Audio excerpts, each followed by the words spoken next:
All right, welcome everyone to our fourth speaker event in the Talking Politics series, organized by the University of Chicago's Center for the Study of Communication in Society, as well as University of Colorado Boulder's Program in Culture, Language, and Social Practice.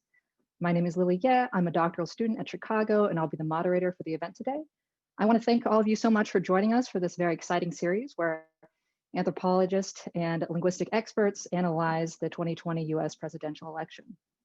Today, we're very happy to have two presenters, Professor Janet McIntosh from Brandeis University and Professor Norma Mendoza-Denton from UCLA. Their presentation is titled Alt Signaling, White Violence, Military Fantasies, and Racial Stock in Trump's America. After the presentation, we'll have Professor Crystal Smalls from University of Illinois, Urbana-Champaign, providing some discussant comments, and then we'll open the floor for Q&A. If you want to ask a question, you can look for the Q&A button at the bottom of your Zoom window. If you click on the button, a new window will pop up and you can post your question there. We encourage questions at any time during the webinar, and we will try our best to answer as many of them as we can after the presentation. However, we understand that politics is a delicate subject, and to encourage a constructive and fruitful experience for everyone, including our presenters, we will be closely moderating the discussion, as well as removing any inappropriate or unconstructive content from the Q&A section. So without further ado, let me pass it over to Janet McIntosh and Norma Mendoza-Denton. Thank you so much, Lily. I'm Janet McIntosh, and Norma will be appearing in the second half of our talk. We want to thank Wee Young So and Velda Koo and you, Lily, and all the other organizers, and Crystal Smalls for being our discussant. This has been a really well-organized, wonderful series so far. I'm going to share my screen to give you some images. And on this first slide, you can see on the right side, there's a book cover. Norma and I have been thinking about language in the Trump era for a while now. And we co-edited this volume that you can see on the title slide with some really incredible scholars. We may mention some of them along the way today. So after I speak for a while, I will be turning over the floor to Norma. But we do have a heads up about this content. The talk deals with some quite unsettling material, including very disturbing racist rhetoric and violence and the prospect of violence. So the whole talk, in a way, is about the accumulation of murderous intent, and we do want audience members to be aware that this is coming up. So it's obvious that white supremacy and white violence have a long history in the United States, but for some decades before Trump was elected, presidents were expected to make noises about equality and unity. This was part of the liberal American mythos, and white supremacist militias were largely off the radar of mainstream media coverage, which led many to dismiss them as fringe.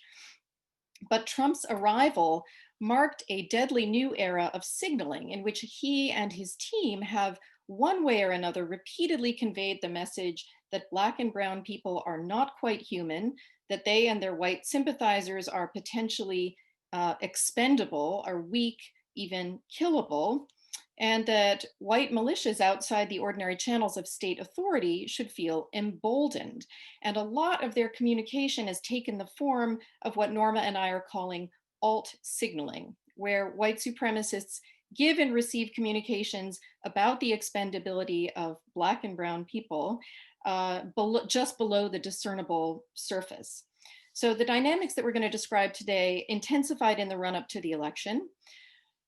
Trump is being sort of defenestrated, but he will keep trying to crawl up the side of the building, and he wants to keep the spotlight. His acolytes will continue to organize. They're finding new media channels to do that. So I think we can assume that some version of this will live on. So as I say, we're calling this communicative dynamic alt signaling, and we're going to look at three communicative strategies involved in alt signaling. A lot of these flow from Trump and his administration to his supporters, but it's also been flowing among his supporters. So the first strategy is the militarization of Trump and his supporters' identity. And this has happened in several ways, but I'll be focusing on several semiotic and verbal aspects of this. And to be clear, in militarizing their identity, Trump and supporters have also constructed an expendable enemy within the nation, which sometimes looks like Democrats kind of vaguely writ large. Sometimes it looks like more immediately like people of color and their allies. The second strategy of alt signaling we're going to look at is the indirect signaling of sinister content. This is sometimes content to do with white supremacy and a race war, content to do with a supposed sinister deep state on the left, and sinister clandestine mobilization on the right. And the forms of indirection have included innuendo, dog whistling, encoded messages of a sort that I'll look at a little later, and also inverted discourse. Norma will give an example of that. This indirection has allowed some of the murderous messages to kind of exist, to percolate just below the surface of publicly accessible communication, sometimes anyway. There's been so much of this coded message, in fact, that some of Trump's supporters think he's using even more obscure code than is actually plausible. The third strategy of alt signaling we'll look at is eugenicist ideology, discourse about superior and inferior racial stock. So I'll be focusing most on 1 and 2. Norma will focus most on number 3 and a little bit on number 2. So in terms of strategy number 1, militarizing Trump and supporters' identity, this is important to alt signaling. It's not just about toxic military masculinity, but it also is about foreclosing a channel of meaningful communication with a supposed enemy within the nation and dehumanizing them.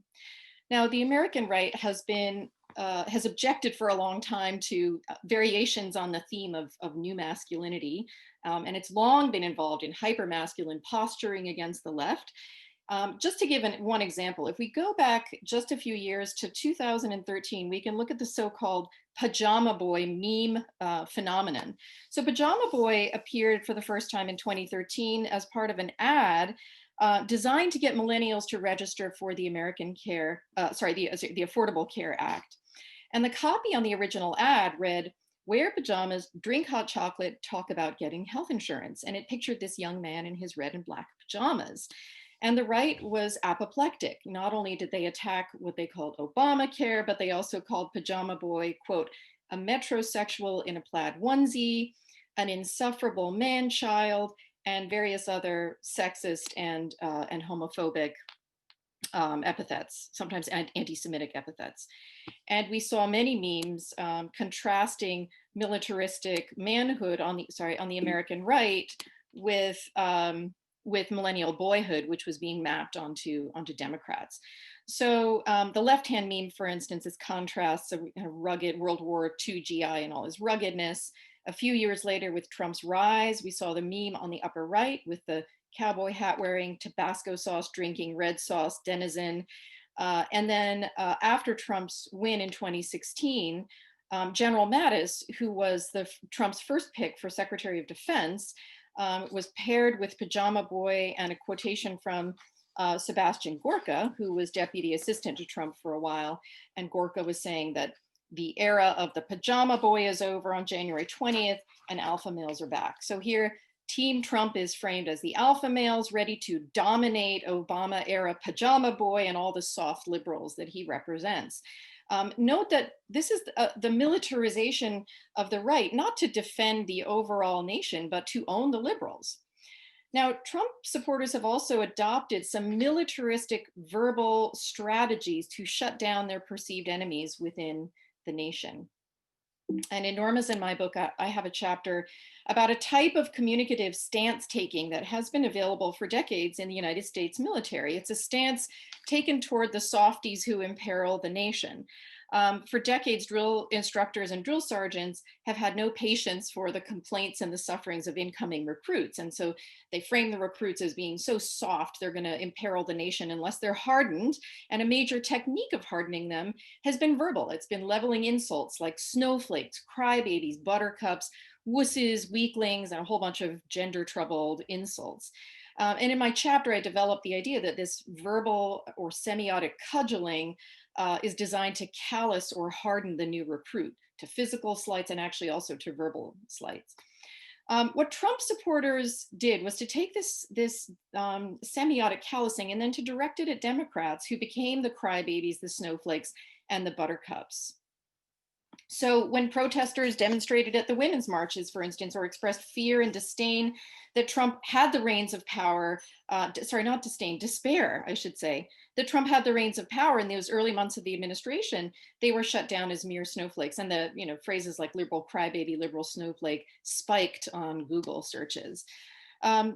So in these memes, Trump and his administration, in the middle actually see General Mattis again, became framed as the enforcers of hardened masculinity and those who showed a lack of empathy toward at least half of the country. And that lack of empathy was legitimized through its alignment with military masculinity. So notice that the stance adopted in this semiotic callousing, the attitude toward the interlocutor, is one that completely shuts down a channel of communication and fails to listen to the complaints or the suffering or the position of those on the other side. Republicans talking to Democrats like this marked a relatively new era of communication. The conceit of a cooperative channel between parties began to dissolve. Now, here's an example that pulls this discourse, this stance taking right up to the present. There was a video posted on YouTube 2 months ago. It was made, it's just a short video made by a couple of military guys overseas, and they're peering at the camera and they're doing a kind of skit where they pretend they can see liberals and Democrats through the camera, and they call them, quote, crybabies and snowflakes burning our fucking country down. This is unquestionably a reference to the Black Lives Matter protest movement. So instantly it removes credibility from the movement. And then they go on to level homophobic and infantilizing slurs at liberals and Democrats and protesters. They're drinking unicorn semen, they're living in their mother's basement, and supposedly not even standing up for something. So in this last line, the whole movement about defending Black lives is silenced and discredited.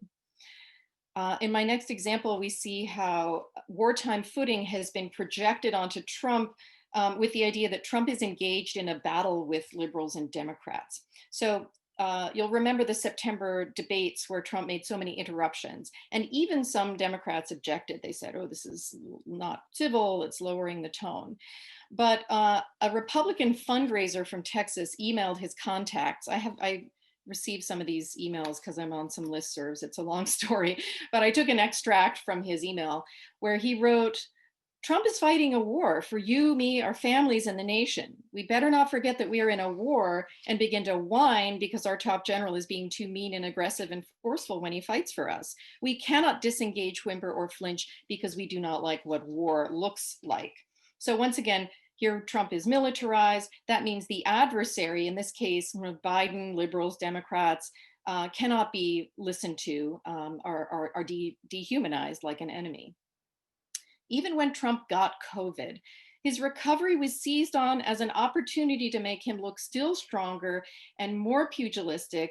And in fact, with this example, we work our way towards the implications of a eugenics ideology. I'll show you what I mean by that. So the two tweets that I've got screenshots of here are actually both posted by Republican senators from Georgia and from Tennessee. So these are people in government participating in this myth of Trump as this strong man who can defeat anything. He's beating up COVID on the left. On the right, this is like a video of the military chopper that took him victoriously from Walter Reed back to the White House. And Marsha Blackburn says Trump has once again defeated China, because after all, Trump was calling it the China virus. He always wanted a military victory, his own personal Vietnam, and here's Blackburn handing it to him. And then he famously landed at the White House and gave a speech from the White House steps saying 3 times, don't let COVID dominate your life. In the days that followed, Trump's supporters and the right-wing social media and mass media feminized and infantilized Joe Biden and Democrats and anyone, in fact, who was wearing a mask. Tomi Lahren, the notorious right-wing commentator, said, "Might as well carry a purse with that mask, Joe." And then underneath her her tweet is Kurt Schlichter. He's a retired Army colonel and a right-wing activist, feeding the same myth, this idea that the liberal elite are whiny, high-pitched, desperate to have us living in fear. Ask yourself why. There's a little note of the sinister. The binary oppositions that got set up here with Trump's collusion placed Biden and the liberals and masking itself and fearing COVID into the following columns, where Biden and the liberals were masking fearful, rule-following, wimpy, whining, feminine, empathic, desperate, avoiding COVID, dying of COVID. And Trump was all the opposite of that, pugilistic, tough, masculine, calloused, inspiring, and surviving COVID. So whereas instead of having semiotic callousing of the left, here it's COVID callousing, using the disease as if the disease is simply there to harden and strengthen the nation, and those folks on the right who are not wearing their masks don't fear it and they're going to survive it. Now, Trump never acknowledged the extraordinary racism of this stance, because it's been very well documented that Black and brown communities have been the most vulnerable to catching and dying of COVID. And so this formulation of COVID callousing contains an implicitly eugenicist theory of who deserves to live and prosper. And that's a thread Norma will take up at some length. So the military semiotics of Trump's camp went on and on and on, including the way Trump's fundraisers kept referring to, in their ads, to Trump's army of supporters and enjoining people to enlist, in other words, to like register to vote. His allies on social media would repeatedly refer to themselves as an army of digital soldiers. But again, this is an army not for the nation, but for Trump's hostile white supremacist cause. So the second strategy, if the first strategy is setting Trump up with the stance of a ruthless military leader, totally unwilling to converse with his detractors, and then framing Democrats, liberals, Black and brown people and their sympathizers as the dehumanized enemy, Trump and his white supremacist followers can't afford to be completely explicit about this all the time. So some of this is needed to live a somewhat clandestine or subterranean existence. So the second strand is about indirect communication and sinister subject matter. Now, white supremacists have been using coded information online for a while now to avoid the detection of AI algorithms. So when referring to the phrase Heil Hitler, some have used the number 88 because H is the 8th letter of the alphabet. But Trump has also set up his supporters to look for hidden meaning coded especially for them in his communications. And he began to do this with pretty simplistic communicative messages, and then the dynamic snowballed and was taken up by supporters beyond whatever he did into a kind of fantasy about him having a channel of encrypted alt signaling. So in our book, we discuss several of the chapters actually talk about Trump's racist dog whistling. This first bullet point is something that Norma will take up. During the September debate, he said to Proud Boys, "I don't know who they are, but they need to stand back and stand by." Well, this was taken by them as a signal to them in a military register that he was counting on them to be at the ready to attack, as it were. And then in the town hall, October 2020, he claimed not to know anything about QAnon, even though he has retweeted QAnon followers many times, and said, "I do know they're very much against pedophilia. I agree with that." And so he affirmed their main conspiratorial anxieties, and they took that as a win. And this an innuendo is often accompanied by denials. So Trump has also stoked the idea that there are subterranean forces at work, evil forces that must be combated. There's the alt-right fantasy of a deep state, like a hidden government within the government.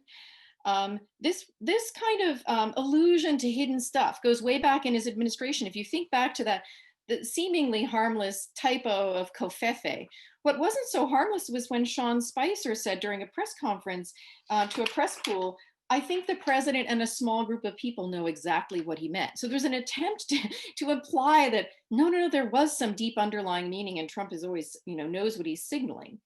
More recently, in August, Trump told Laura Ingraham that Biden wasn't really in control, but, quote, people in the dark shadows are. Those people were thugs in dark uniforms on a plane.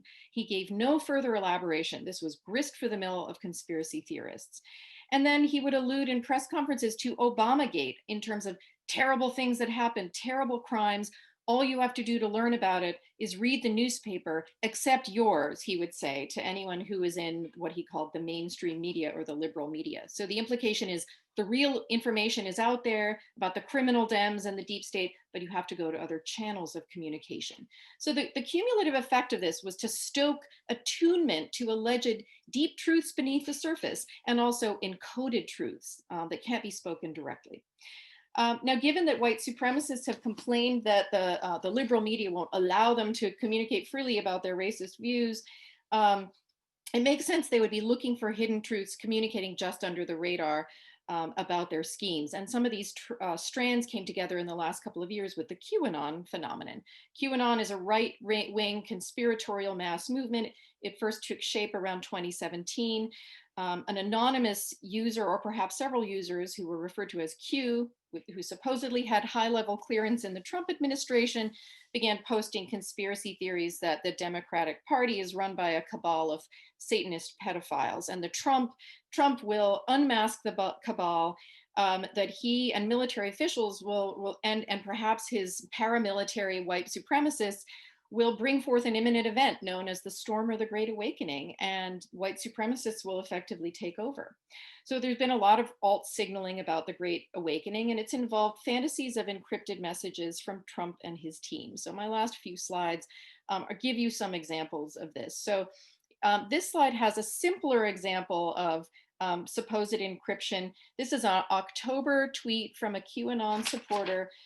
He's cross-referencing one of Trump's tweets on the left with a tweet from retired General Michael Flynn, who's been a QAnon aficionado. And this guy's looking for clues that the storm is coming. So first, Flynn tweeted, "Be not afraid." That's that kind of biblical language used to stoke courage.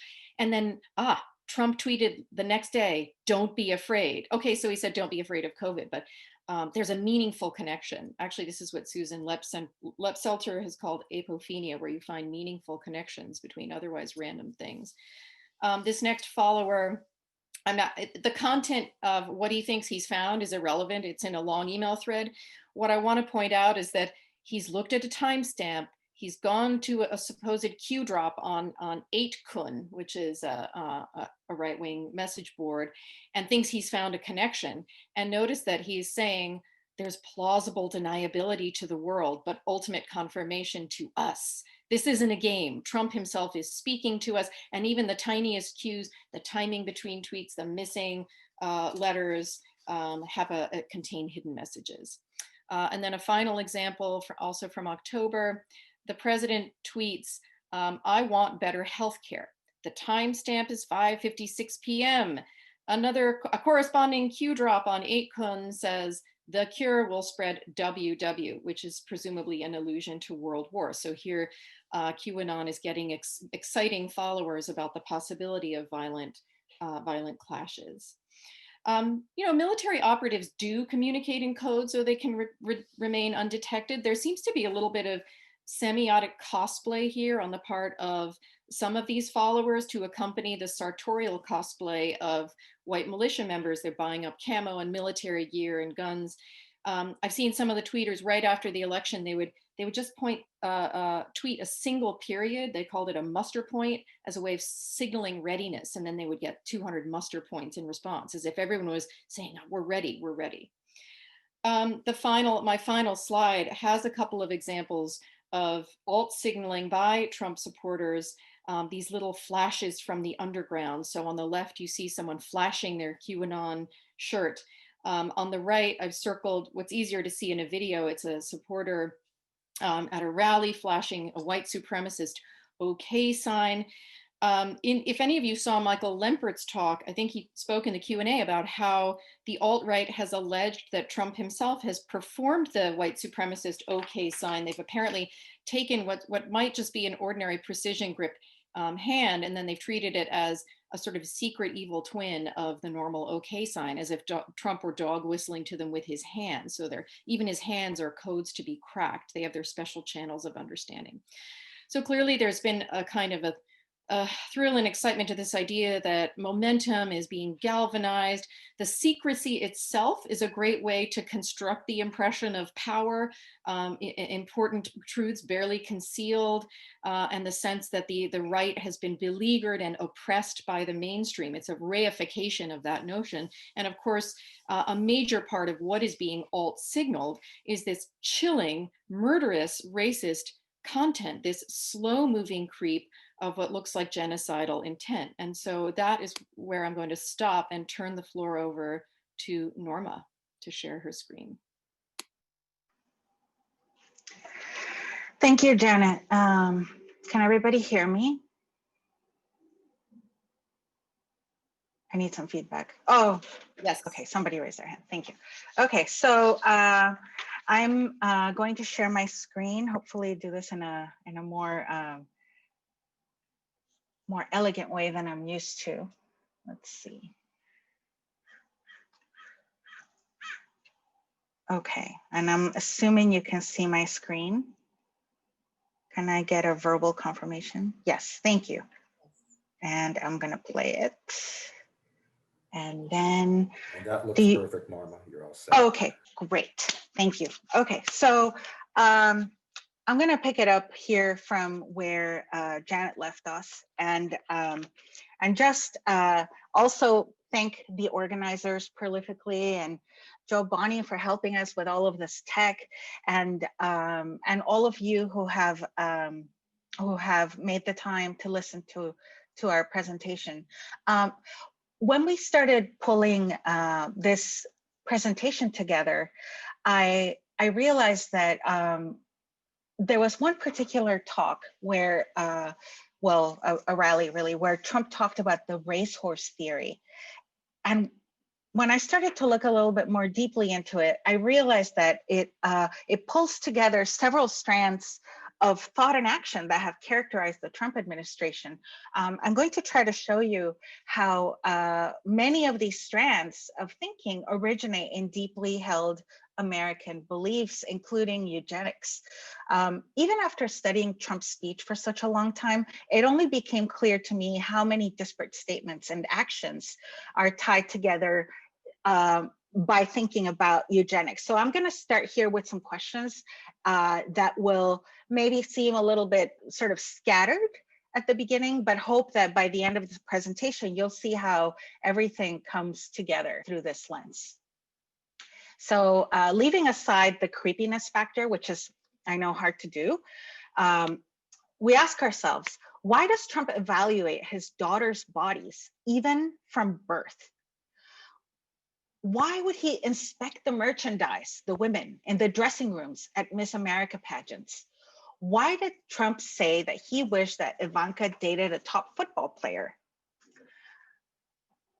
instead of Jared? Why does he insist on his own bloodline having high IQ and on being proud of his German blood? And when he mentioned this in a summit with Angela Merkel, you could just see her flinch as soon as he said that. Why won't he release his own transcripts, but constantly accuses Biden of being not smart? Why is the ultimate compliment from Trump being told that you have good genes? Why does he not care that Black and brown people are disproportionately dying from COVID? Why would he even consider going with the herd immunity strategy? And when he did get sick, as Janet showed, why was he not chastened with regard to the virus, but instead considered having dominated it as another victory? Why did he sign an executive order restricting diversity training? Why are migrant families with children separated, children caged, and women in detention camps sterilized? Why does he oppose birthright citizenship, but instead wants to have citizenship based on quote unquote merits that include speaking English, as arbitrary as that sounds, and not being poor? So what is eugenics? Eugenics was essentially the brainchild of Francis Galton, who was the cousin of Charles Darwin, and in 1904 wrote, "Eugenics is the science which deals with all influences that improve the inborn qualities of a race. also with those that developed them to the utmost advantage. The improvement of the inborn qualities or stock of some one human population. He suggested that a considerable list of qualities could be compiled, and from the best specimens of those qualities, you would have people who were healthy, had energetic, had ability, manliness, courteous disposition, and at the same time that the community would be trusted to refuse representatives of criminals and others whom it rated undesirable. So you can see this is in 1904, the first reference to this, but by 1913, the United States had eugenics sterilization all over the place, and you can you might also know that the Nazi regime based its recommendations, its eugenics recommendations, on laws that were on the statutes in California and Indiana. So this is a uniquely American history for us. The image on the left-hand side comes from the Human Betterment League of North Carolina. It was a pamphlet that was sent out where it says the average feeble-minded parent, and feeble-minded in this context means low IQ, feeble-minded parent cannot be expected to provide good heredity, normal home, intelligent care, to say nothing of the many other things needed to bring children up successfully. And so you can see right away that there was an emphasis on reproduction and the reproducibility of the body and of desirable traits along with that. So this began this set in motion rather, the forced sterilizations in the United States that have targeted Latinx, African-American and Native women, and also some men, as well as people with disabilities. And this is ongoing. So at least 100,000 people in 32 US states during the 20th century have been sterilized. American eugenics, as I mentioned, was used as a blueprint for Nazi policies. So we have this medical paternalism that is trying to contain the threat of brown bodies. So the threat of brown bodies, whether they're coming across the border as kids under 5 to be separated from their parents, or alternatively, when Puerto Rico became a territory and people from Puerto Rico could flow freely into the US, there was a huge social panic that they might sort of overrun the United States. And the man that you see in the lower right-hand corner, his name is Dr. Cornelius Rhodes, and he was one of the masterminds of the sterilization program, and even made it onto the cover of Time magazine. And this is partly notable because this is all documented, by the way, in Nelson 2018 in his book, The War Against All Puerto Ricans. So this man, Dr. Cornelius Rhodes, wrote a letter that got out, and it read as follows: Puerto Ricans, they are beyond doubt the dirtiest, laziest, most degenerate and thievish race of men ever inhabiting this sphere. It makes you sick to inhabit the same island with them. They are even lower than Italians. What the island needs is not public health work, but a tidal wave or something to totally exterminate the population. It might then be livable. I have done my best to further the process of extermination by killing off 8 and transplanting cancer into several more. The latter has not resulted in any fatalities so far. The matter of consideration for the patient's welfare plays no role here. In fact, all physicians take delight in the abuse and torture of the unfortunate subjects.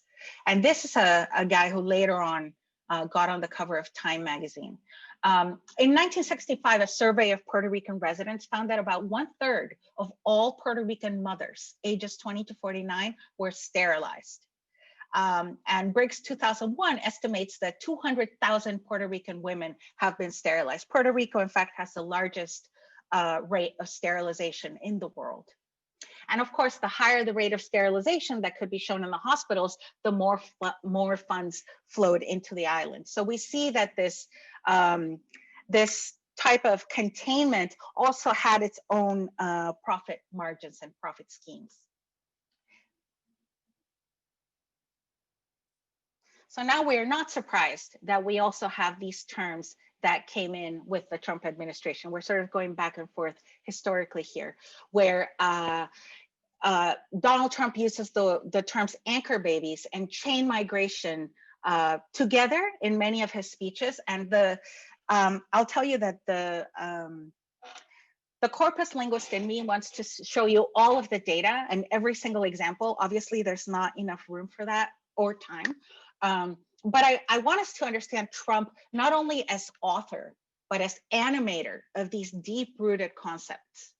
Both of these terms, anchor babies and chain migration, defend from the legacy of John Tanton's Latin onslaught papers in the 80s. And at least anchor baby, when it first came out in the 80s and 90s, was considered hate speech. Now it's so commonplace that people don't bat an eye about it. But both of these terms exhibit the quality of alt signaling, as Janet was explaining to us earlier. So I want to show you that this term comes from way back. So this first one says you have, it's from 2015.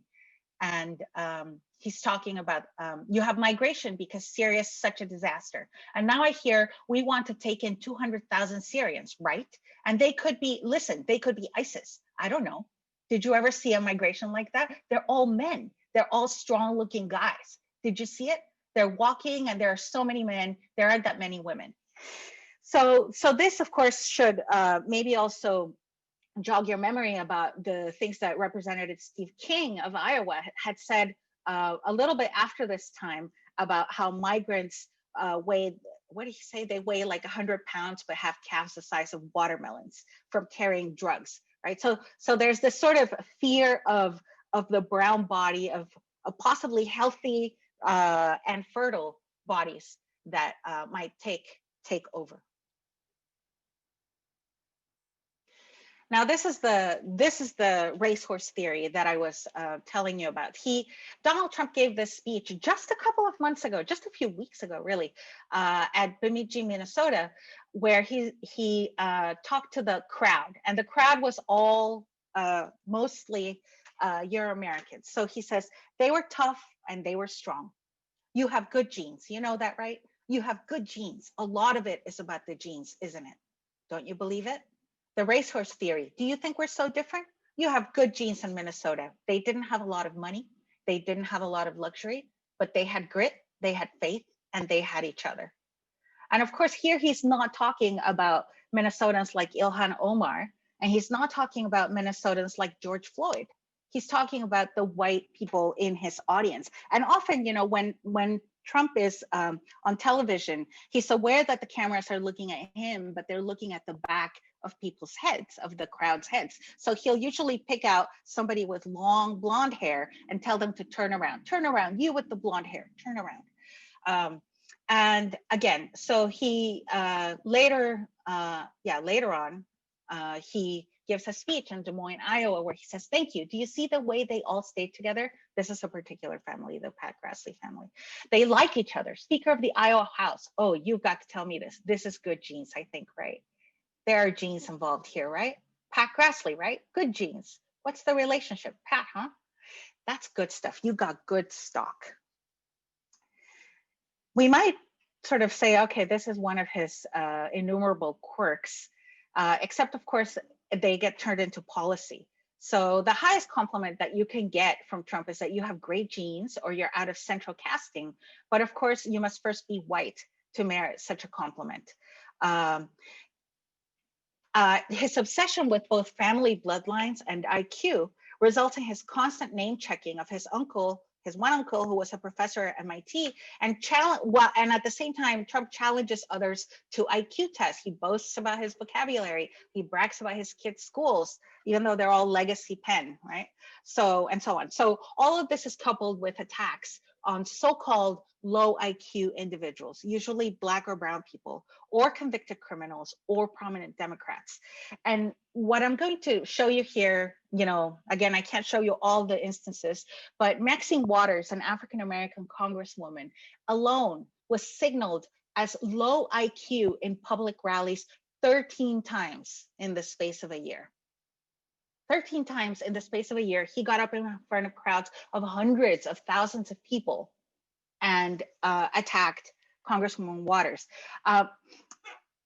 And as well as, he also says that Joe Biden has low IQ. So as Adam Short suggests, whiteness in some ways is compromised for Democrats by virtue of their solidarity with brown bodies. So brown bodies attract stigma, even to those just standing next to them.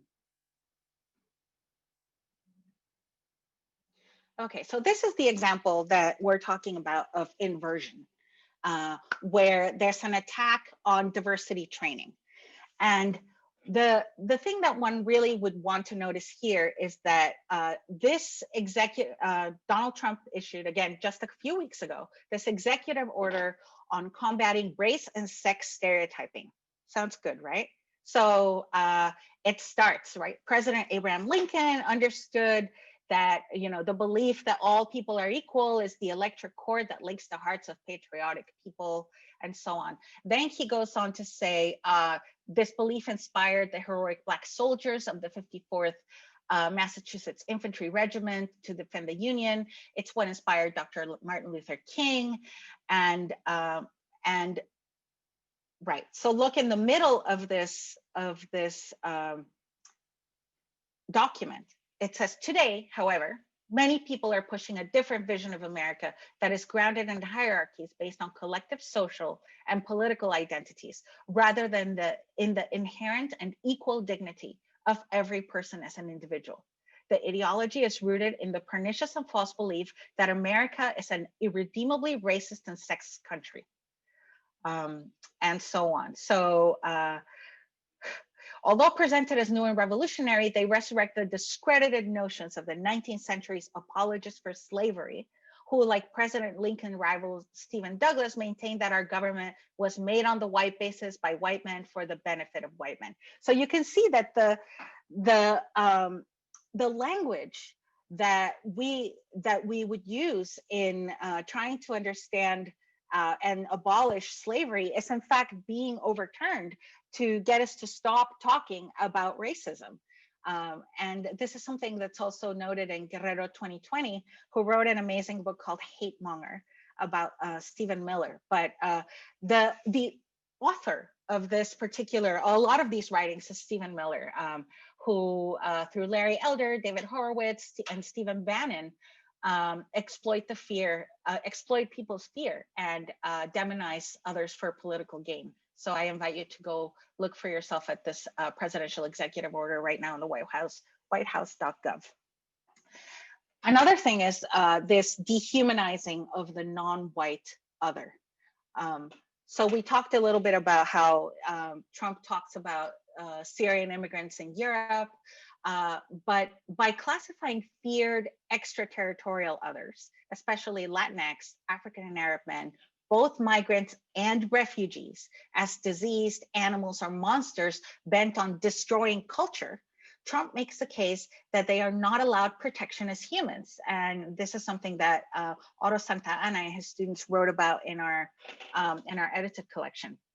So they're not allowed protection as humans, let alone with the same rights as citizens. So Trump was enamored of this idea of shooting migrants in the legs as they cross the border, or if filling obviously the border wall never got built, but he wanted to make a moat additionally with alligators and so on. Yeah. So as far back as August 14, our government now imports illegal immigrants and deadly diseases. Our leaders are inept. And you have to sort of rewind your mind of all the scandals that we've suffered in the past 4 years to turn back to the time where the main thing that he was saying on television here was all of the birther conspiracies. So, right.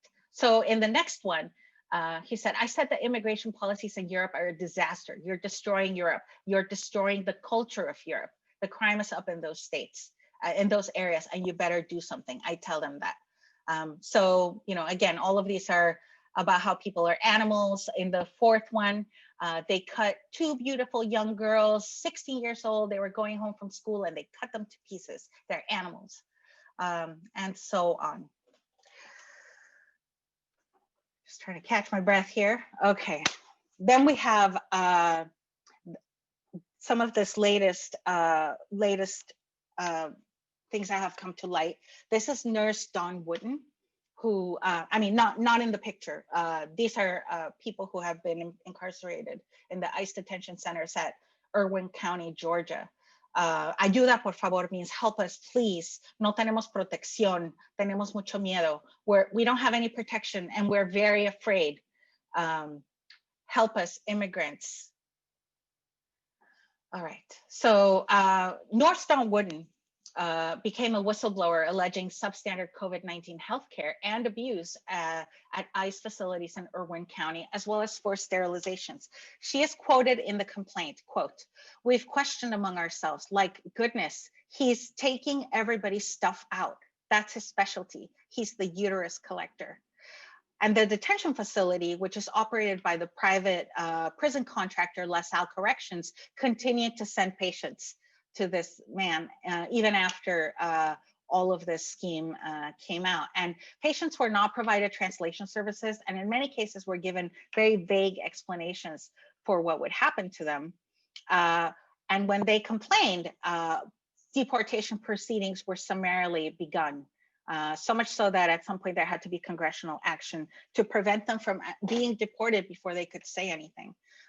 So of course this, I mean, for it to remind you of all of the things that happened in Puerto Rico and how, in a sense, they are still going on over brown bodies. Last week, there's another nurse, Lawana Rivers, who is a travel nurse, who spoke out in a very moving hour-long Facebook Live video against practices at University Medical Center El Paso Hospital. She detailed the existence of a COVID pit, which was staffed exclusively by nurses because the doctors did not want to be exposed. She claimed that not a single doctor set foot in the pit during her month there, and not a single COVID patient, coding patient made it out alive. She also pointed out the financial inequities, as we know exist, so that anyone who was well paid in the system, like the doctors, was both limited in exposure and had enhanced survival rates. She also wondered why Texas was not being talked about when it was so much worse in New York during the spring outbreak, because she covered both. She says, "I don't understand why no attention is being brought to Texas. I feel like they're not getting the attention because they're all Hispanic, they're all minority, and it's like their lives don't matter."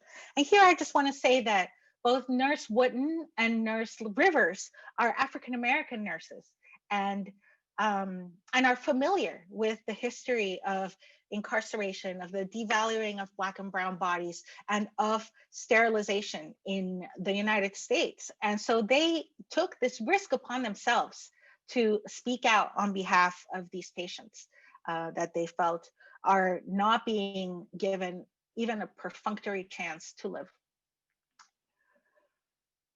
So I want to say a couple of things about, here, this is, a lot of data.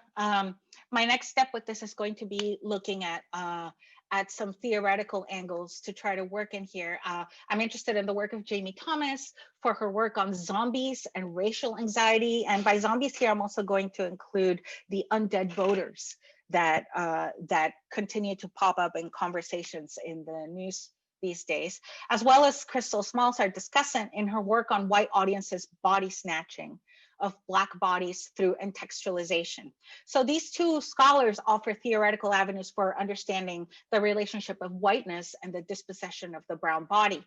I'm also inspired by Brackett Williams's work on classificatory schemes and the assignation of the death penalty that will also help us to think through the consequences of classifying people as illegal, as animals, as anchor babies, and so on. Williams invites the reader in her work to take a journey through the death penalty classification process to explore what it reveals for how we as a species are increasingly required to have greater respect for taxonomic logics than for human discretionary thought. And here I just want to, in these excerpts, I just want to point out that in this interview with Maria Bartiroma for Fox Business, just in October last month, he's talking first about Joe Biden. And he's saying he's not mentally capable. He's not mentally capable of being president. You know that. Everybody knows that. Everybody that knows him, he can't be president.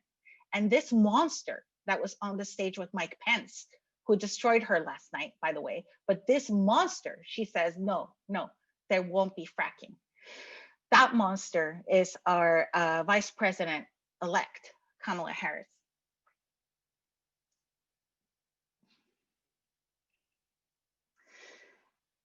I want to say that, well, I want to believe, but I don't believe that that once Trump steps down, this could be over.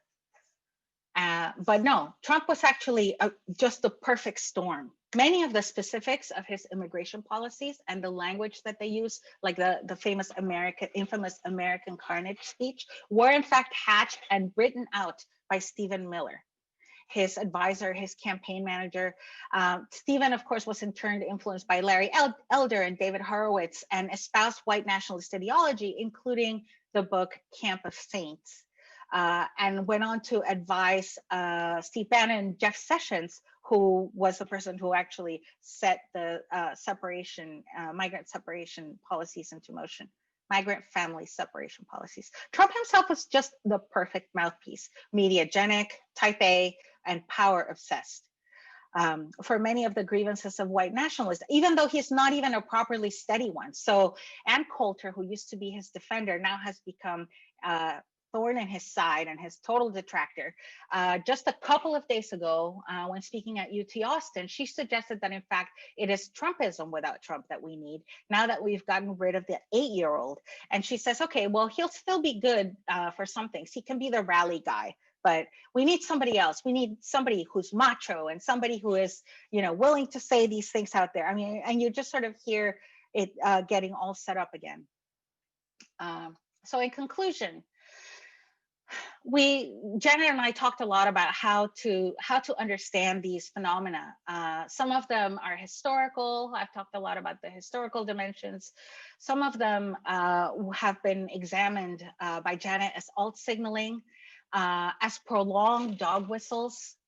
The issue with alt signaling and dog whistling is that they capture a momentary interaction. And of course, it gets contextualized and reified through time. But this stuff with the undercurrents of eugenics are like a deep underground rumbling. It's when you feel the ground shaking and there's a tsunami coming up. So Janet talked about militarization and the ways in which this militarization and masculinity are part of the alt signaling that is meant to motivate people who have been on the fringes but are now coming into play. We also have the inversions of civil rights discourses that allude to a discourse that people are familiar with and turn it around completely for a different end. And I want to say that the undercurrents of eugenics for me are the most disturbing, where we have the last surviving member of the jurors of the Nuremberg trials recently said that the family separation policy is a crime against humanity. And I want to suggest that these human rights violations, these crimes against humanity, represent a slow-moving genocide, as Kelly Lytle Hernandez has talked about in her, she's a historian, in her book called City of Inmates. And where do we go from here? The International Criminal Court is a potential place where we could have some of these crimes prosecuted once it becomes time to do that. Trump can pardon people at the federal level, but not at the state level. So possibly there's an avenue there. But the International Criminal Court is, of course, housed within the UN, of which the US is part of the Security Council. So it's very doubtful that the US is going to condemn itself in the Security Council. So I'm not really sure about the prospect of that in the International Criminal Court, but definitely please continue to make noise about this particular issue. And I'm very grateful for your participation, and I'd like to turn it over to, well, I guess we'll turn it over first to our discussant, Crystal Smalls.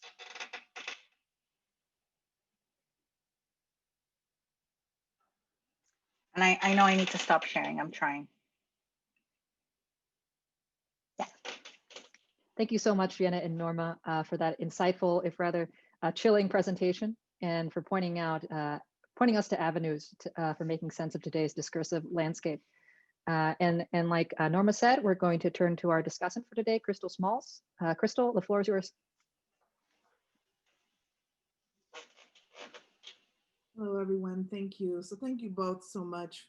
This was amazing work, and I really appreciate how you kind of took us on this tour of very unsettling, terrifying, discursive terrain, but terrain that's really important to map and excavate as carefully as you both have.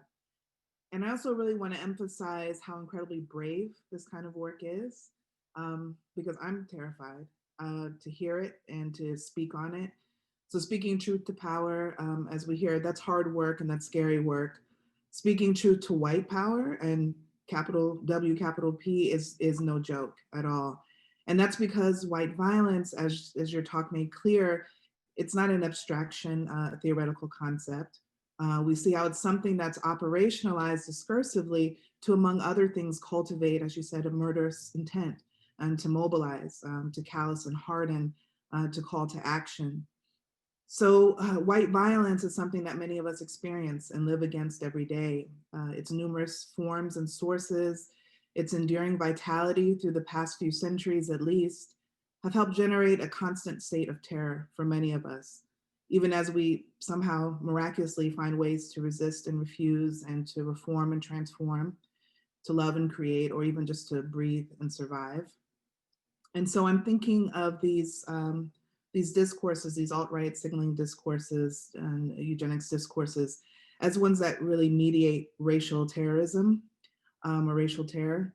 And I want to invite everyone to think through this idea of terror as one modality of whiteness writ large. So to do that, I want to bring in one particular theory, necropolitics, which has been expanded by many, but was introduced by Achille Mbembe to talk about the ways the state and often dominant groups not only have the right to kill and let live, but also have this ability to wield the threat of death, and hence, operate through terror and to expose others to death, physical and social, and then also to prevent and circumvent life.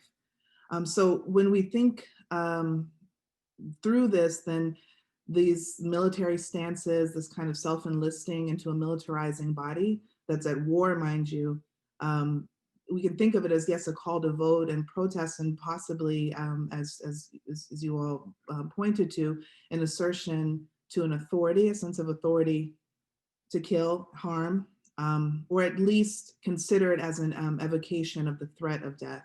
So what I hear in a lot of these discourses is, I could kill you. I have the arms, the training, the moral justification, and permission in many regards to kill you and any of those who I've decided are a peril to the nation or to its real citizenry. And so to think through some of the ways a state of terror of racialized others is maintained through discourse and action, I wanted to connect some of the dots between the racial necropolitics of the state to not only vulgar and explicit white supremacy, but also to white normativity or everyday whiteness, as many have called it. So for me, what connects these three things is this, a structure of white authority or whiteness as authority that then relies on terror and is often executed through different forms of policing. And we can use a pretty straightforward definition of authority from Oxford Dictionary, which defines it as the power or right to give orders, make decisions, and enforce obedience.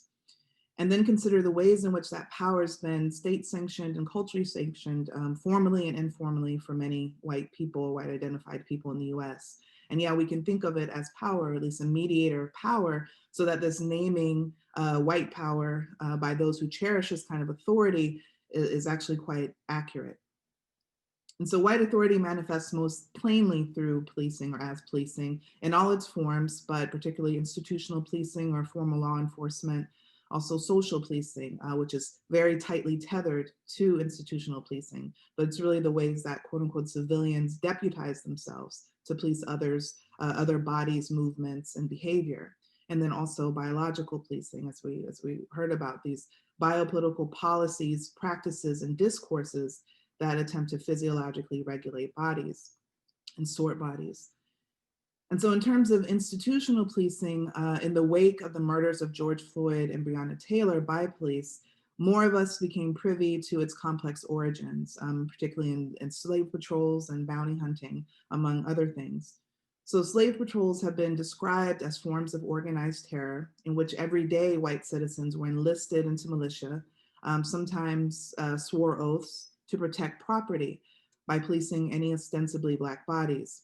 And their allegiance to policing Black bodies was pretty correctly conflated with serving one's country or maintaining the social order and social good. And of course, slave patrollers couldn't kill Black people with impunity because we could have been someone's property. And so, and then beyond institutional policing, we also trace this history of private citizens authorized with the right to kill to bounty hunters during the colonial period and beyond, especially those who hunted Native Americans.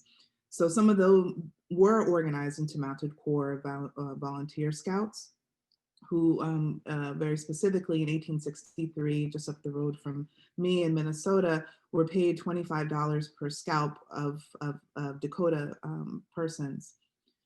But many bounty killers, and this is really important, weren't formally enlisted in these militia, and they were often paid more, sometimes 3 times as much as those enlisted. So there's this great reward for voluntarily performing these kinds of policing and punitive duties as part of your everyday existence as a white person, as part of your civic duty. So from this history, we can start to see how both the blurred lines between institutional policing and social policing by real citizens, by patriots, and then also the blurred lines between the military, the police, and the white populace come to be, and thus how they maybe help generate the kind of paramilitary and parapolice authority that you all examined, this authority to act with or without a badge or stripes and bars as a defender of national interests. Whether those interests are imagined as a way of life, access to jobs, or being replaced vis-a-vis the great replacement theory, conspiracy theory, this alt-right theory or white supremacist theory that calls eugenics discourses into play. So I just wanted to share, in addition to some of what we saw here, I wanted to share one other, social media. Oops.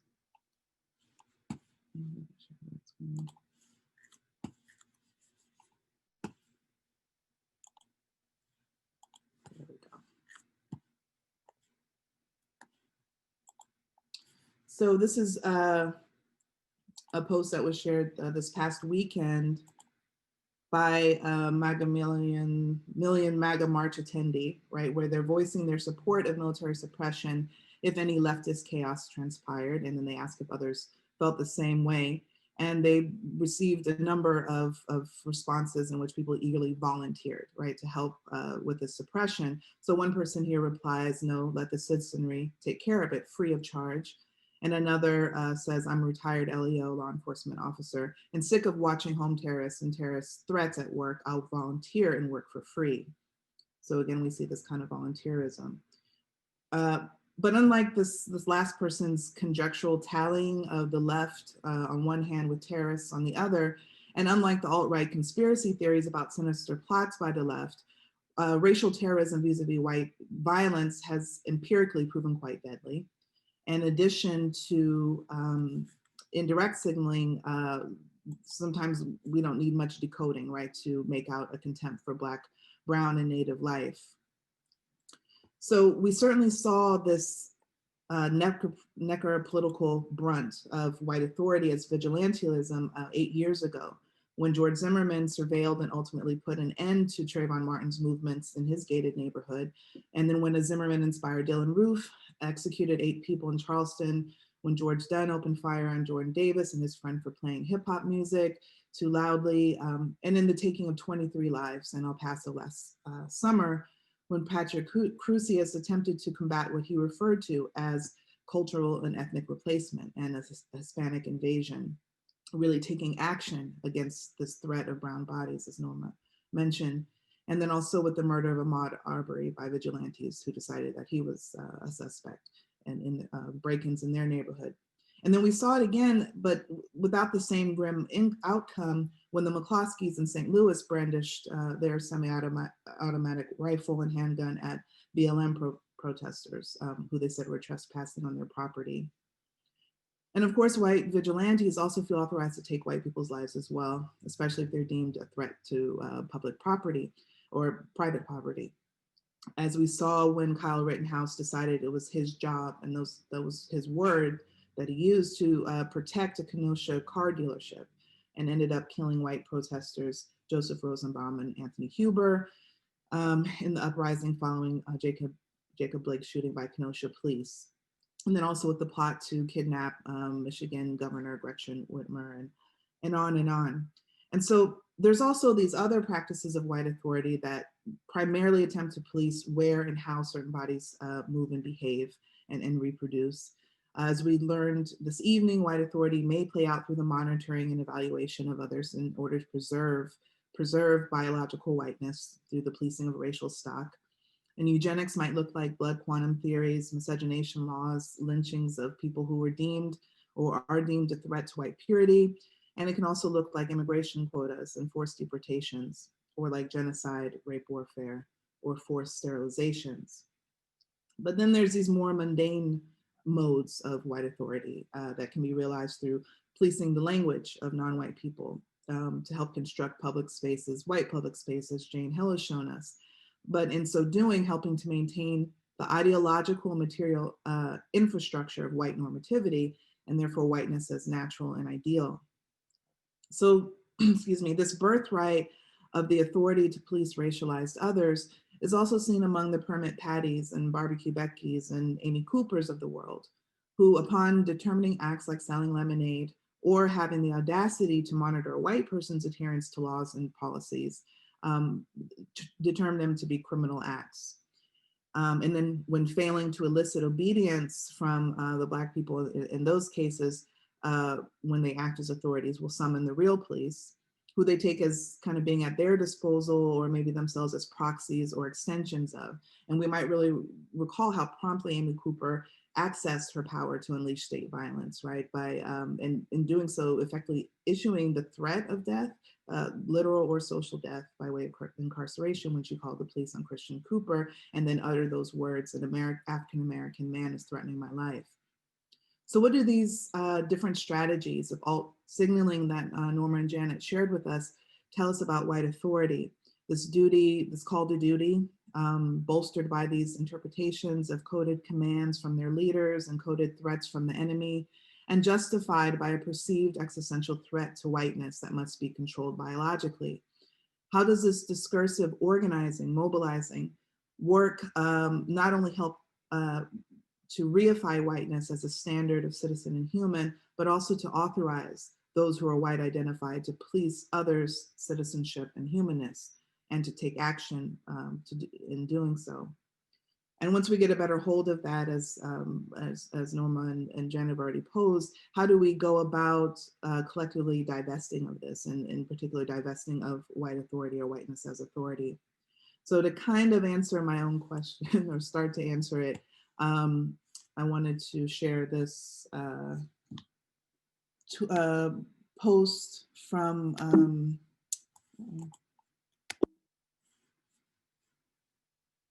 sorry.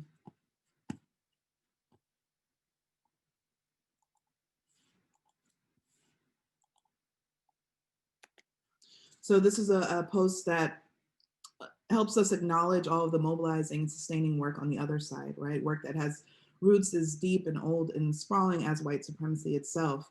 These are the ways that we come to know and live our citizenship in full humanity, often by disregarding, calling out, naming, and refusing white authority, and even when we might benefit from it ourselves. So ultimately, these ways that we insist on speaking truth to white power, however terrifying it may be. Thank you. Hi, Crystal. We actually couldn't see that last post. Would you mind sharing your screen again? Sure. It's a good one.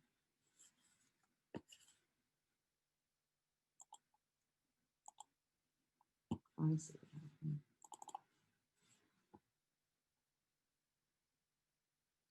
So these are Lakota women who've just captured a Nazi flag that was flying in their community. And they're asserting their real Americanness by doing so.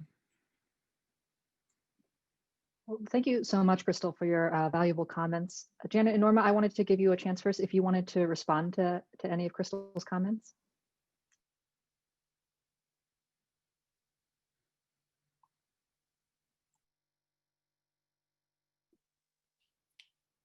I'm still speechlessly processing and thinking about how many flags there are to burn right now.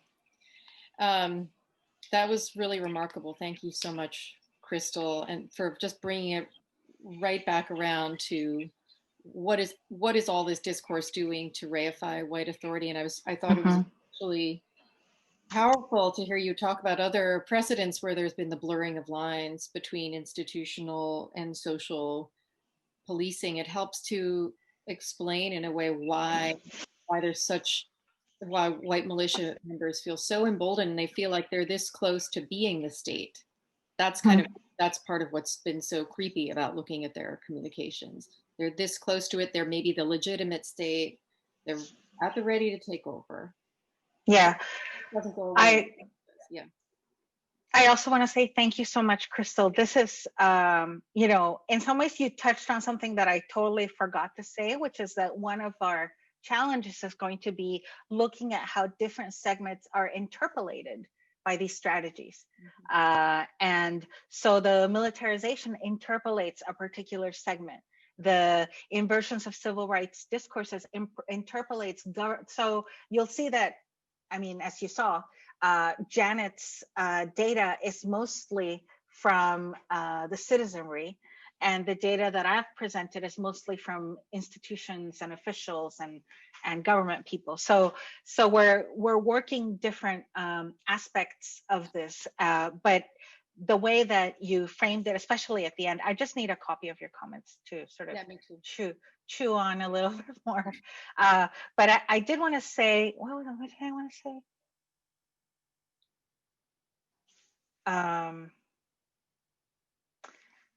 I'll have to think a little bit more. Yeah.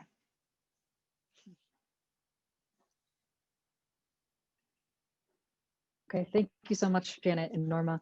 We're going to open up the floor for Q&A. As you know, the Q&A button is at the bottom of your Zoom window for you to post questions if you'd like. And I wanted to acknowledge briefly the great work that Feng Ye and Rebecca Lee are doing behind the scenes in curating and selecting those questions. So thanks, Feng and Rebecca. Our first question here is from Olivia, who has a question about intentionality. She wonders if Trump is consciously performing all these cases of alt signaling, or if, Janet, you're saying that some of these instances are just extrapolating by Trump's supporters. So, and if I can sort of add to that, you know, if the supporters are the ones imputing intentionality, you know, kind of what drives this attribution? Is a legible text assumed to be an intentional one? Wow. I mean, there's been so much debate about like how intelligent, how canny is Trump? I mean, I think of him as an idiot savant, and I think that he definitely knows how to make just the right gestures in a way that will stir people up. I don't think he's always exactly aware of, you know, his word choice and so forth. And in fact, at one point he said, "Stand down" about the Proud Boys. And I'm not sure he intentionally said "stand by," but both are semi-militaristic and were taken as you know, a salute to them. What's going on with the way that people are reading his tweet, the QAnon followers are reading his tweets, I do not think any of that stuff on Trump's part has been intentional. I think there's been a lot of, as I mentioned very briefly, this phenomenon of apophenia, APOPHENIA, where which Susan Lepselter talks about in her book, The Resonance of Unseen Things, which is partly about how conspiracy theories can be so very compelling when people think that they see meaningful connections in otherwise random things. In this case, you know, Trump's missing a letter, or he happened to tweet at 5:59 p.m. or whatever. But it's part of the conviction that these forces of power, you know, waiting imminently to kind of rescue whites from what they perceive as their imperilment by a growing population of color. It's like it's right there under the surface, and they're just sure that people are organizing and their leader is going to save them. And so it seems like the conviction is that strong that they're going to detect meaning even when there isn't any.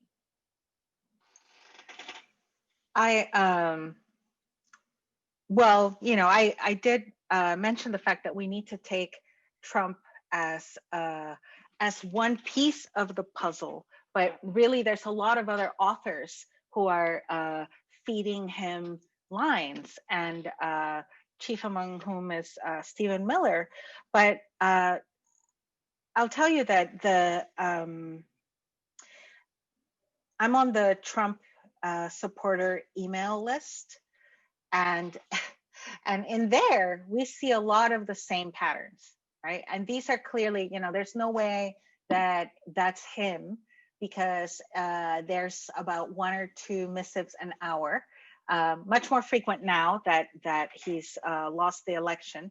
But many of them are playing on some of the themes that he's created. So for instance, occasionally you'll have one that purports to be from Donald Trump Jr. and he'll say, "My father is asking about you." Right? Just totally creepy. Or, you know, "It's time for us to fight. I have not given up. I need your money." I mean, all of these are appeals for funding. And they're all exactly in the flavor of Trump speak that we've become accustomed to. And clearly not all of them are Trump. So, yeah. Crystal, did you want to add it?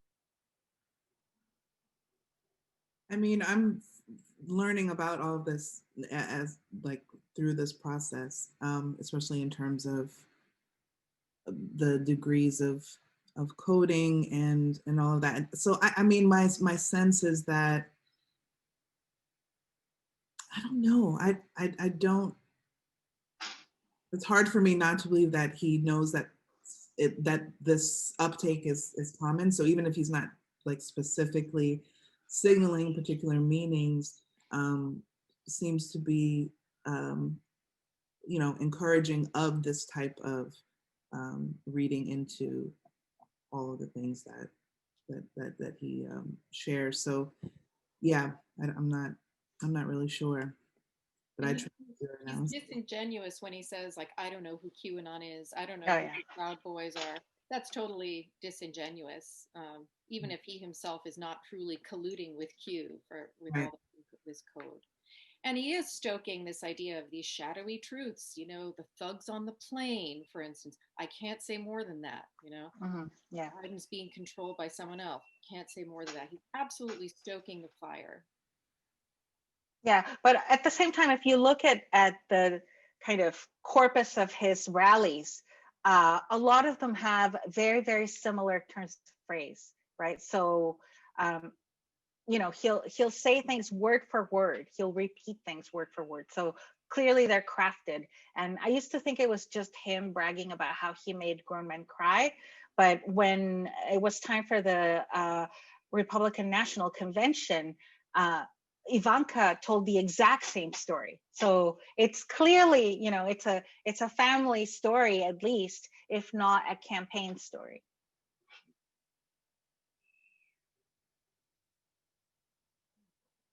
Thank you for your insights. We're running a little short on time, so I wanted to package two questions that we got together because they're speaking to the issues that you're raising now. Which is the first one is for Maureen, who says, "We're trapped in an abyss of misinformation and ambiguity. In a post-truth society, many simply reject expert opinion, especially those from the social sciences. In your opinion, how can we apply the tools of the linguistic anthropology to try and fight against this?" And I'm going to pair that with a question from Ruthie, who's asking a kind of similar thing. Do you think that the American education system has contributed to these undercurrents of eugenics and racism? How can we go about a restructuring of the education system in the distribution of news and facts? So Norma and Janet, if you want to take a turn first and then go to Crystal. Do you want to go first, Janet? Norma, do you want to fix this problem, this national problem? Yeah, I think all of us are complicit in the undercurrents of eugenics and racism. I used to be, as Janet knows, I used to be obsessed with word frequencies of Trump's speech. And part of the reason I thought that I wound up not pursuing it, our publisher thought we would get sued. But anyway, part of the reason I was obsessed with it is because I thought if I can just prove that that his brain is going away, then this will be over, right? Like we can just show that he's not fit to be president. But that is exactly the same logic. That does not unsettle the logics of eugenics, right? For me to want to call out that he has a worse vocabulary than he used to is actually operating under that same logic. The Fitbit that I have on my wrist is operating under the same logic of perfectibility of the body. So I think we are all complicit in this way of thinking. I'm not sure how we can fix our education system if we, if the Fitbit tells me that my pulse is good for my age and race and weight, right? I mean, we're all like brainwashed. It's kind of frustrating. Janet?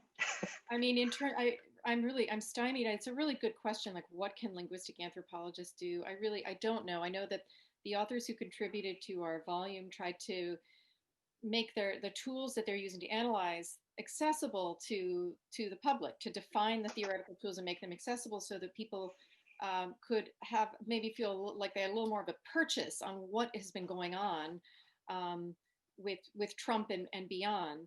But it doesn't reach the many people who are just in an at this point willing to pursue an alt reality, moving from Facebook and Twitter over to parlor.com because there's less oversight there and they can just stoke their own lies about the election, for instance, having been stolen. What can linguistic anthropologists do? I don't know. I do think that there are linguistic dynamics we didn't talk about today. I talk about it a little in the introduction to the book, where there is a critical mass of Trump voters who feel like they've been patronized by coastal elites, including people in the university system, and that some of that dynamic has had to do with language use. It's a very difficult problem because the push for certain kinds of care and change in language comes from the push for social justice, but it's coming across as patronizing to some people. And this is a language ideology divide. We haven't even touched on this, like I say, today. Mm-hmm. But I wonder if linguistic anthropologists could give perhaps more attention to that cleavage in language ideology. It's very, very hard to solve because it's awfully hard to compromise with people who are thinking in ways that seem so pernicious, so toxic, and ultimately so deadly. Crystal, do you want to add anything? I kind of wanted to think a little bit about Ruthie's question in particular. So, I mean, I think we have to start with or continue this work of kind of reimagining what schools are and their role in society. So, I'm thinking of like Savannah Shangai's work, looking at what progressivism, in its most well-intended and probably one of its better, like kind of executed forms or modes, like how it's still invested in a lot of very deep-seated ideas about human value at the end of the day, that that will take a lot of work to kind of move away from before a different agenda for schools and within schools, a different kind of curricula, different kinds of curricula can be implemented. But I think that work, I'd like to think that that's happening. But in connecting it to these undercurrents of eugenics, I was just really moved by Norma's commentary of our complicity, because it's really about ableism, right? And these ableist ideas that we all, or many of us, just reproduce on the daily and use to regulate our own bodies and all of that. So yeah, the really deep like ideological excavating that has to happen seems to be underway, but we'll definitely need to continue and maybe more robustly before a structure like school as an extension really of the state would ever, could ever be a site for doing something different. Right, so is what I'm hearing you're saying that education is not necessarily the central institution for making these changes or the central source of these ideologies, that they come from different places as well.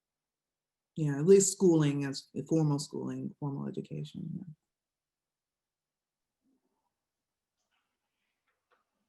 Okay, thank you again. I'm going to have one more question. I think this may be our last question for the day.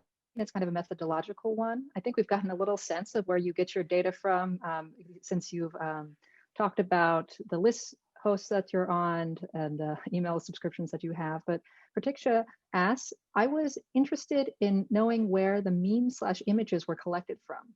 I think referring to those in Janet's section. Specific right-wing social media groups, Google image search. What are the methods for conducting research of this nature? Mm-hmm. So, I've always avoided like teaching a methods class in my department because I'm no like sociologist. I'm very opportunistic and I just kind of find an interesting trail and follow it. But it's not hard on Twitter to find people who are following QAnon, people who are posting the kinds of tweets that I've reproduced and screenshot. All you have to do is type in the right hashtag, hashtag Trump 2020, and then you look at who they're following. And, it's really actually pretty easy to find those, and they will lead you to a lot of memes. I simply noticed the spike in the right-wing chatter in things like, the liberal crybaby, liberal snowflake phenomenon when Trump was elected and inaugurated. Used the tool of Google Trends to see how those phrases of liberal crybaby and liberal snowflakes were spiking like crazy right around that time. And then just do an image search for these phrases, and you pull up all the creativity of the right in those memes. As for the email that I shared, I had a neighbor, I did a couple of decades of ethnographic work in East Africa, and one of my neighbors in East Africa was a far right-wing American evangelical who has had me on her email group ever since the late 1990s. And I have an extraordinary archive, starting with all the trutherism stuff, the birtherism stuff about Obama, all the right-wing cartoons. Then she would just send me everything, and I kept a whole lot of it. And I noticed actually, there's another person I know who's also got me on the similar kind of group, and I get all of his, and sometimes his and hers. He's in Georgia, she's been in Pennsylvania. Sometimes they're sending the same stuff around. So yeah, it's not hard to find this stuff. I would not claim to be systematic, but hey, I'm not a sociologist. I'm an anthropologist. The corpus that I have found is from factbay.se, and it's a publicly searchable corpus of everything Trump has ever said, done, or tweeted. And yeah, so possibly Trump's, I see the question from Juan Rodriguez that Trump's Twitter account could provide a body of discursive material for people to consider as sort of like the given text, and that's a possibility. It wouldn't be too hard for somebody to get a hold of everything. So for those of you who want to join in the analysis, there is that source. Thank you so much. Our time is up, and I know there are a couple more questions that we haven't been able to get to. I would invite everyone to bring them again to our December 11th final colloquium, where we will be inviting all our speakers back as a panel to reflect on the entire presidential election and the aftermath. So that final wait, it will still be going on. Right. That final colloquium will be our next and last, and you can access it using the same Zoom link that you used to access this meeting. And again, that's on December 11th. So if you would like to revisit any part of the presentation today, or you have friends who cannot make it today, we'll be sharing a link to a recording of the presentation at a later date through your registered Eventbrite email address. And if you'd like to receive further updates about similar events and content, do follow the Society of Linguistic Anthropology on Facebook and Twitter. Once again, thank you to our panelists, to Crystal for discussing, and thank you so much for joining us, and have a great rest of the day. Thank you, everybody. Thank you.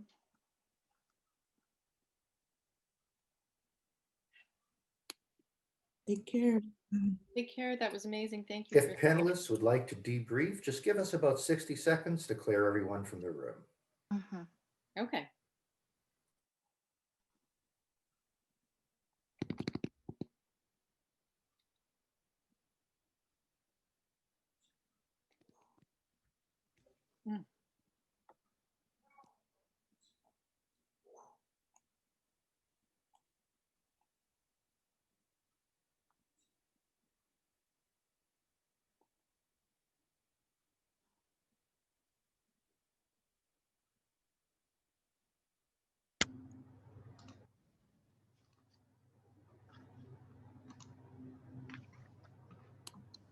Hi, Vera, I was going to ask you to help me remove the last few people, but people are exiting on their own. We're almost there, folks.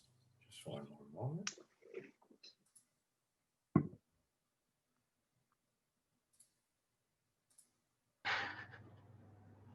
Okay, the room is empty. Thank you. Thank you, everyone. That was really awesome. I know Rebecca, Lily, I don't know how you did that. There was so many, all our messages were just going all over the place for you.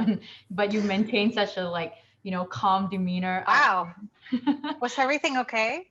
It was good. We just had a lot of last questions come up, last minute questions that we were obviously unable to get to, unfortunately. But yeah. We have saved them so that we can just re-ask these questions on behalf of these participants during the final colloquium. So hopefully that will work. Did we have any crazy people? No, we were fine. Yay! I guess because it was you have to ask questions with your names tagged on it, so we never had that issue. But I just wanted to thank everybody. Thank you so much for that. Really, and I agree with Lily. It was a really chilling and scary talk that I think is really needed at this time, just to remind ourselves too of what we need to do as researchers, I suppose. And so I think we had great attendance. A lot of people stayed till the end. Wow, yeah, I saw. Yeah, and I would like to, of course, for Norma and Janet, you will be coming back with that roundtable with Kira. But then, Crystal, we would totally love to have you as well, to participate and provide your insight with, the questions that we hope more people will be asking questions kind of as a whole. And Lily, you too, please. Does anybody have any things to say? I just really want to thank everybody and thank Crystal for this incredible commentary. Yeah, that was amazing. I mean, it was like getting the third talk.